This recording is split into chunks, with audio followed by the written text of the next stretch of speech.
Okay, guys, we are reading 2 Timothy this week. I wanted to get a little video out there about 1 Timothy when we did our Bible chat on Saturday and did not get that done. The weekends are crazy busy around here. But I wanted to throw a little piece of information out there that might change the way that you see 1 and 2 Timothy. So as you reflect on 1 Timothy and what you saw there last week, and now moving forward into 2 Timothy, you should think about these books being actual letters written from one man to another as an encouragement and as instruction. Just think about what it would have been like all of those years ago. Christ had died, risen from the dead, and then was ascended into heaven. He ascended into heaven, and then the church was born. Christianity as we know it was born, and everything looked so different for these people all of a sudden. So I just wanted you to maybe think about that. A new young church with a young man instructed to steer the people and remain in Ephesus to be Paul's voice for the people. You know, he was supposed to be passing on the teaching that Paul had for this newly born group of people. They had come from all walks of life, and they weren't familiar with all of the ins and outs of the Christian faith. And even the Jews were kind of lost in all of this because, you know, what it did look like in the Old Testament, the priesthood, the temple, the sacrifices, you know, all of that stuff had been done away with, and now we have something completely new. It was all so different for them. And besides this, the Jews, besides them, who were newly saved, there were young singles whose parents weren't part of their newfound faith. There were older married couples who had simply been immersed in the Greek culture, and, you know, the Lord suddenly gave them new eyes and called them out of that culture to live for Christ. There were older people, prostitutes, who had been freed from the dangerous clutches of, you know, such a depraved lifestyle. So many backgrounds were converging on this new soil called the church, and Paul knew that they'd be totally excited. They'd be eager to act out their faith, but they would need guidance and godliness, guidance in godliness, and they knew nothing. And God wanted them taught the simplicity of the new faith that they were saved into.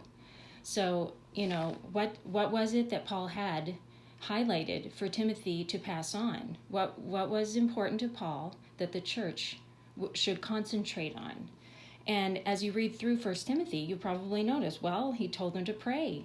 He told them to be modest. You know, church, your church community should be a safe atmosphere for everyone, in purity-wise. You know, and that for the women to restrain themselves and to learn quietly. Also to inform those that want to teach and be involved what they should be working on so that they can be progressing and learning and growing to one day be in a position where, yes, they would be the leaders in the church.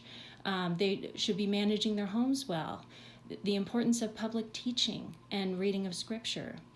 They should be caring for each other, taking sin seriously. They should be faithful workers. They shouldn't be sidetracked by gaining prideful knowledge. And they, you know, ultimately, if you just stand back and look at the broad picture of 1 Timothy, it's relationships. And as you look through each of the epistles, you will see relationships highlighted over and over again. It's actually about how we relate to each other and treat each other. So the importance that I noticed, especially this time reading through 1 Timothy, was when you realize about the history there and what this church was actually going through. And, you know, they didn't have cars and highways, and they couldn't just pick up and drive down and find a new church that they wanted to be part of because they didn't like the one they were at or disagreed with so-and-so where they were at. They couldn't do that. God had placed them in a certain part. The church was born, and all of our scripture was meant for them to learn how to live and grow with one another despite their differences and despite their disagreements. And as you read through 1 Timothy, you can see that, Christ actually means for us to grow together through difficulties and through the good times as well. So I really that really hit me a little differently this time, that if we can picture what it was like for them, and they just didn't have all of the technology and stuff that we have for just, oh, well, we'll just change our minds, we'll just move on. No, God actually means for us to stick by people and pray for them, to work alongside them, to grow, to progress.